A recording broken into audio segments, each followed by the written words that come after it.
より良い高校、大学、会社へと進むのが普通。そう、普通に生きていくだけ。だから家でゲームやパソコンに向かっている方が楽だけど、学校にはちゃんと通っている。親に迷惑をかけたくない。引きこもりと言われたくない。将来フリーターと呼ばれたくない。だから普通に社会に出てサラリーマンになる。社会に出てもトップに躍り出るのは今から高い成績を取ってるやつ。もうランク付けはされてるわけで、今の延長でしかない。つまらない未来。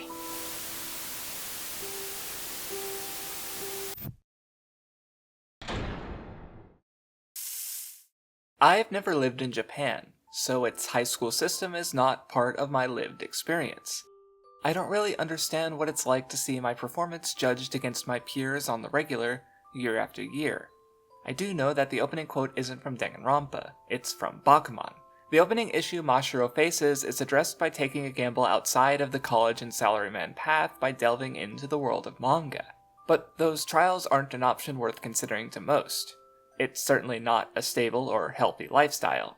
Though its cast is talented, it's to the common majority that Danganronpa seeks to connect to.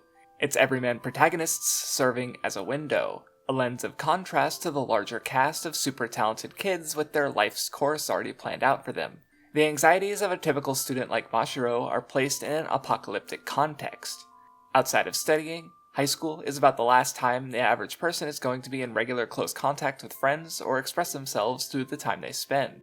The future as a salaryman, working long hours, brown-nosing superiors, having your face in the grindstone for years can win something resembling a life of comfort, if you're lucky. Leaving high school is the end of a world. It doesn't matter how fun, silly, and goofy the anime is, graduating is always portrayed as bittersweet, as something is left behind, never to be seen again. It's completely different from my experience where graduating was a mildly notable event where living was expected to start, not end. It's graduation, or rather, the attempt to achieve it, that marks an end for much of the cast of Danganronpa. And in unpacking it, I think the best place to start would be on Danganronpa's core mechanics as a game, and also where it separates itself most directly from its high school allegory, the class trials. Certainly, if Danganronpa is meant to explore anxieties surrounding high school, then Crime and Punishment may be a shade off of what one might expect. High school in itself is meant to prepare students for the world beyond. The student council is a clear emulation of bureaucratic structures, children allowed to manage and govern themselves to a degree, down to clubs, budgets, and class representatives. The class trials take this to an even further extreme, as one element of broader society not represented in the school structure as strongly is the zero-sum game. Society isn't so accommodating as to be designed to make a place for everyone. To survive, you need money. To get money, you need a job. And to get a job, you need to take a position that someone else might have been vying for. Through no fault of their own, one might continually fall through these cracks until they have nothing left. They played, they lost.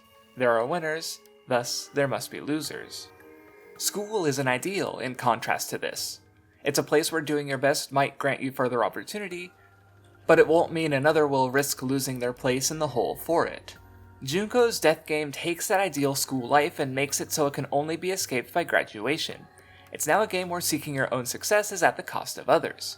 Following an expression of society's filters, the murderer must display a mastery of the systems in place to escape, understanding the rules and where they can toe the line or exploit a loophole.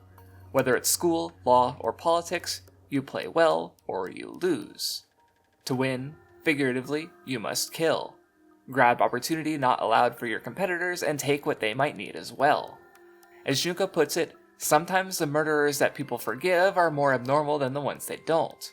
Her artifice evokes the reality through its exaggeration. To graduate to proper society, where such slow and indirect murder is forgiven, one must be willing to make the transition away from indirect and become complicit. By understanding this, in theory, one can surpass the killing game and enter the world knowing how it works. School's place in guiding children to adulthood twisted into its darkest reality, those graduates having shown themselves capable in their transition. Most everyone has to play the game in one way or another, or it's over. And the one skill needed across these areas most of all is logic. Logic is the most common tool you'll utilize in solving the class trials. it's also core to Enishima's Junko's character. While her talent of Ultimate Analyst is most thoroughly explored in Danganronpa 0 and comes up in Danganronpa 3, it's actually well established in the first game.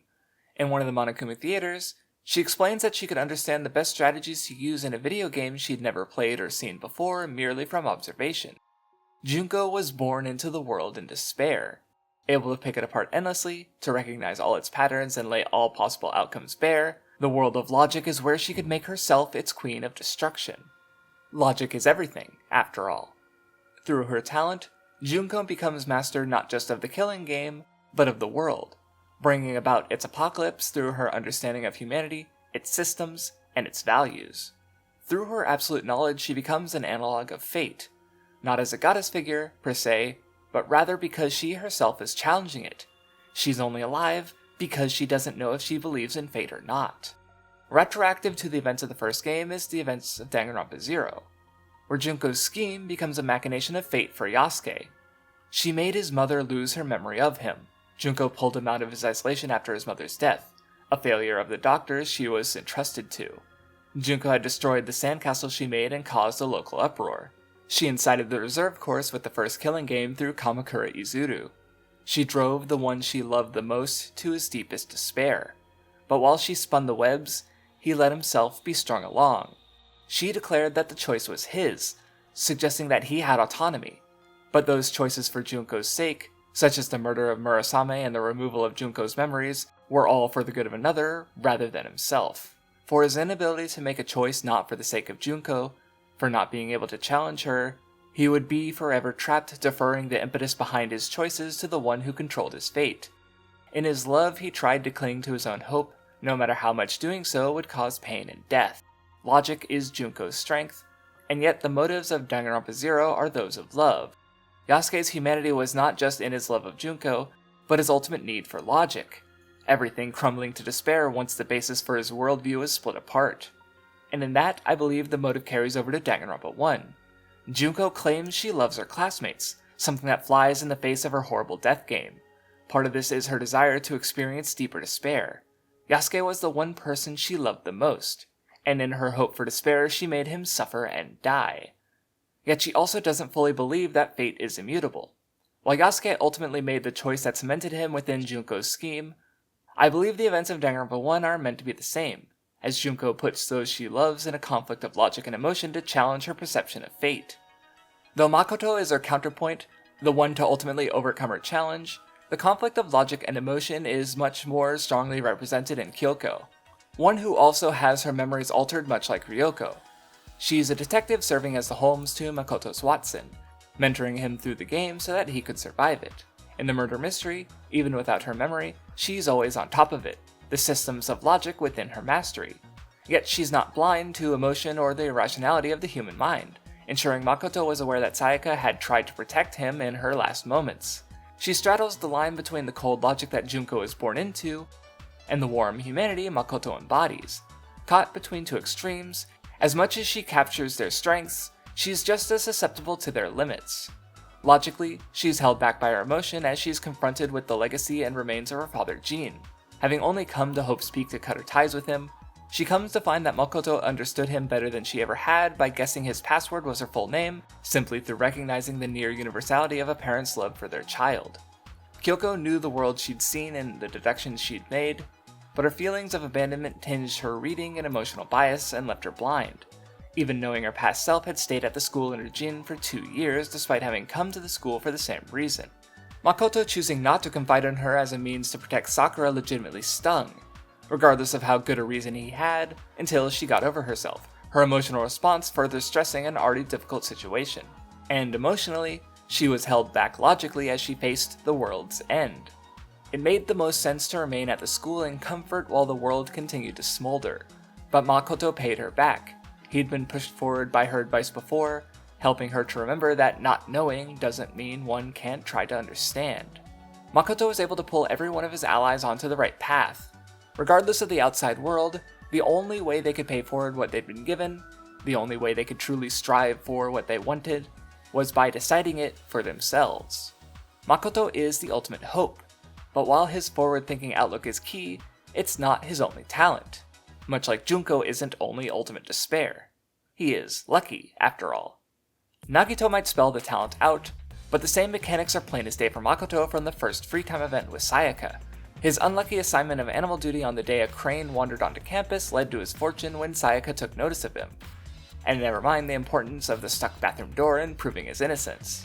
While it can be read as a talent Makoto is unaware of for it not being fostered by the school system, there for him to discover on his own beyond the confines of those halls, as a representation of how what one learns about oneself during high school isn't all defining, it actually goes a bit further. The Worst Day short story, which also includes the unlucky incident that lends to Makoto's fortune in being accepted at the school, has a statement from a Hope's Peak board member claiming that luck is a label applied after the fact, the natural order of events taking place, the occurrence of events that have a chance of happening because they will. And well, it's not an unreasonable statement. Let's say we take 2 draws of 5 cards each from 2 respective decks.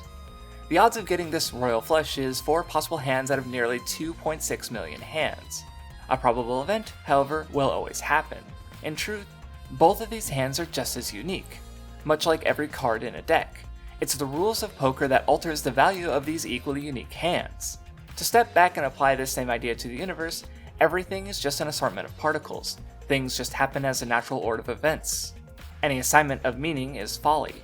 This nihilistic outlook isn't just a mindset represented within the school. Junko has never seen anything else. Her world doesn't have chance, just knowns and unknowns. And even though Nagito has a marked mastery of his talent, the board members being chilled by its subversion of what is known, much like those board members, he feels no value in it at all. The world is interested in genius, talent, and effort, not causality and chance. He's the complete opposite of Makoto, who stumbles through trials where Nagito's deduction is comparable to Kuukyo, and his fuckery is second to none. Makoto is unaware of his luck, where Nagito's mastery is impeccable. Nagito rejecting his luck is a rejection of his identity, the resultant lack creating a gap to be filled by Junko. But it's also a rejection of meaning. If, under a nihilistic fatalism, fortune is a lie and falsehood, then chance cannot exist. And yet it does. Humans create circumstances to determine enrollment at an exceptional school. Drawing the bad straw is only lucky or unlucky if one assigns meaning to it. Junko and Nagito may not value that, but the talent has a demonstrable effect over reality through chance, through human-derived meaning. Even without recognizing his talent, Makoto is capable of accepting himself and all the luck that befalls him, good or bad, in stride. Though Makoto, in contrast to Nagito, has so much control over his path, there is another difference between him and Nagito that extends to the rest of their respective games. In spite of the systems that aim to force their actions, Makoto and the remainder of his class is able to graduate on their own terms. There is a power to that, as they go on to continue to challenge the ruling bodies of power, and eventually take a place at the top to potentially create something better. But they are still within the system, and all of them are those who flourish within it. The Danganronpa cast absolutely has their burdens, but when it comes to their talents, by and large they embrace them fully. But for the cast of Danganronpa 2, talent, or in Hajime's case, lack thereof, is a burden in and of itself. It's directly discussed when Chiaki and Hajime find out about the ultimate imposter, lacking an identity and filling that hole through their own talent. Born into that talent, as Nagito describes, this is a world that puts excellence and achievement on a pedestal. You either accomplish something amazing, or you're a nobody. The absolute extreme of that, the imposter was exclusively identified by their talent, and nothing else. Yet, to excel in school doesn't mean one is fit for all else that school entails. A real-life example might be how professional sports and education are so closely tied together, which on paper might promote the education of athletes, but in reality leads to people with different skill sets at risk of being locked off if they don't seek other methods, and college by no means prepares pro athletes for their lives during and after their careers. Two characters who explore the same concept in the games are Kiyotaka and Mikan. Both of their talents relate to legitimate positions one can hold in Japanese high school, Kiyotaka the Public Morals Committee and Mikan the Health Committee. While both excel in their respective areas, Kiyotaka's biggest abrasion with school is his inability to connect to the rest of his classmates due to his obsession with study, something he's only able to understand through discussion with Makoto. His more pressing demon is his perception of talent and hard work as a dichotomy, born from his grandfather's struggles as prime minister, his failing becoming a lesson for Kiyotaka. His issue with the school is rather manageable, as he is a fit for those systems. Mikan, however, wasn't merely unable to connect with her peers, she was a heavy victim of bullying, every day having to go to school where she'd meet her abusers again, unable to simply stop going as so much of her future was tied to her education. Her talent is in part a response to those circumstances, the excitement and thrill she gets out of having power over others through medical authority helping her cope with lack of power in other aspects of her life. One could say that she was able to achieve her talent because of her circumstances, yet it was also a talent she was willing to throw away. She killed her own patient, Ibuki, and then lied during the investigation, abusing the trust placed in her for her talent.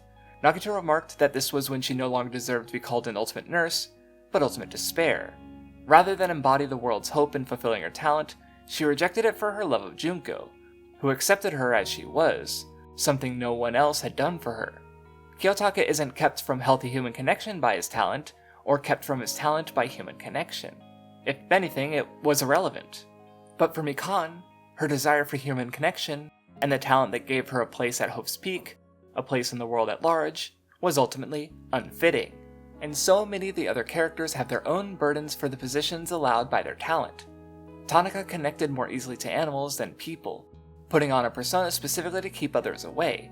Teruteru aimed to become a chef, aimed to conform to the world's idea of a successful culinary artist, when he discovered his talent at the family diner he cared about so much that he was willing to kill to return home when he believed he otherwise wouldn't be able to.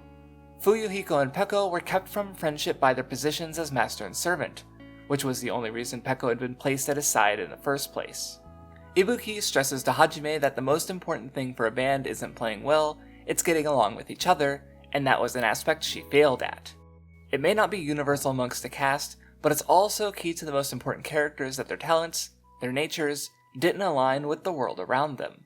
Chiaki's words about the imposter also apply to herself, a program with limitations, with a defined purpose and reason to exist from the impetus of her creation.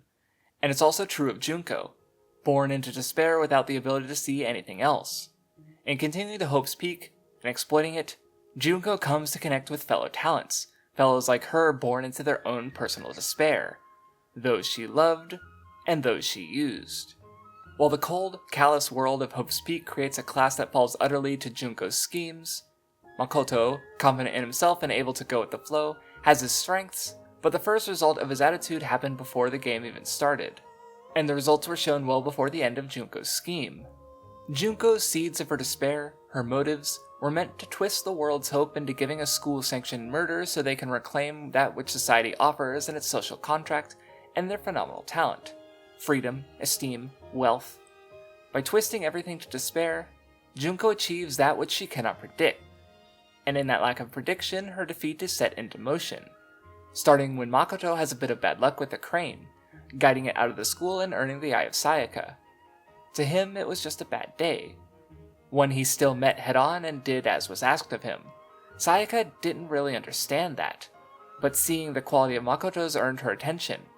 Though she felt her own despair and first aimed to exploit the object in her eye, in her last moments, she wrote the name of her killer on the wall. Those numbers recurred in Danganronpa 2 as a failsafe, in the event everything goes wrong, something Makoto installed to protect those of the Neo World program, much like Sayaka once protected him. She instigated the murder and swapping rooms with Makoto and luring in Leon, but when her plan collapsed, inevitable death facing her, she didn't define herself by her despair. She spent her last moments trying to make up for what she'd done to protect Makoto. Mondo had given into his despair, his burdens of pride and masculinity leading to him crushing the life out of one so much stronger than he.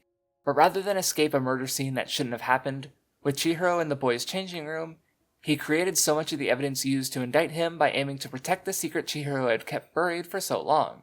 Celeste fully admitted that she didn't see the hope offered an alter ego, but moments before her execution she still gave Makoto the key to the locker when she had no reason to. Sakura truly believed that as she could not make up with Toko and Yasuhiro, that her life in the school held no value to her friends, only risk. But through her true suicide note and her destruction of the door to the principal's office, she paved the path her friends would continue to walk down, and in the impossible situation of having to trust one with no logical reason to be trusted, with no expectation of survival, Makoto protected Kyoko's lie and revealed the rigged game Junko had contrived. Even in Danganronpa 2, those who could so thoroughly be corrupted by Junko still had things to protect. Where Nagito and Mikan had fallen to despair utterly, Chiaki demanded to be accepted as the culprit so her friends could live on beyond the horrors they had enacted on the world. Tanaka and Nekomaru fought so that their cage could be opened and anyone, could go free. Peko protected Fuyuhiko from her own execution, once again saving him from himself. Even Teruteru had aimed to kill a would-be killer. Though despair was no doubt part of their actions, so often these characters also protected some small hope. In the face of a faulty system, whether it's the rules of society or the circumstances around their birth and environment that led to them becoming talented, even in a small way, so many characters surmounted that. Junko's fate, the world she saw through her talent, through the confines of society, hadn't been immutable or inescapable. Makoto, a normal person without even recognizing his own potential talent, found a position without needing to. His strengths and values were so much beyond just his luck. Hajime, so burdened by his lack of talent, found a freedom of potential in a future where any path was possible. School wasn't the only road, even if it was the safest.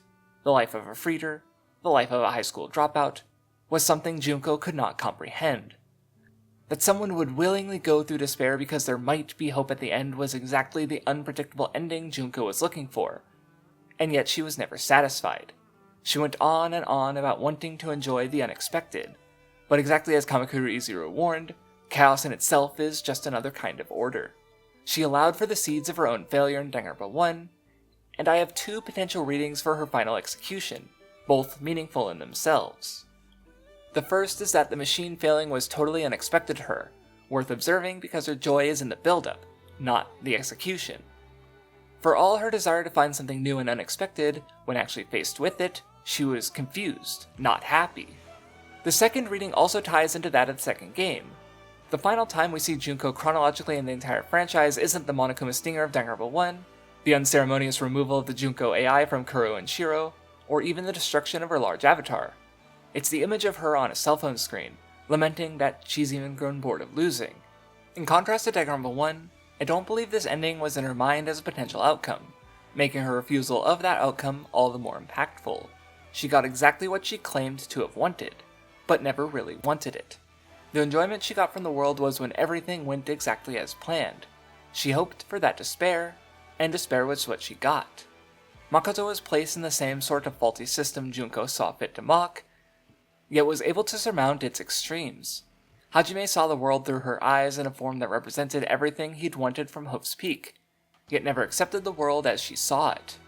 The hope he sought after despair perhaps being what she'd been looking for the whole time. Yet in understanding the infinite potentials of the world, of existence, she rejected it all. A slave to the systems she'd emulated, a slave to her own nature, she only flourished for exactly what she'd sought to dismantle, only ever able to accept despair, so opposed with those who died in her machinations, unable to accept anything but hope. Danganronpa is about a lot of things. Hope and despair can refer to so much. Determinism versus fatalism, subjectivity versus objectivity, emotion versus logic, destroying the system versus challenging the system from within, freedom versus conformity.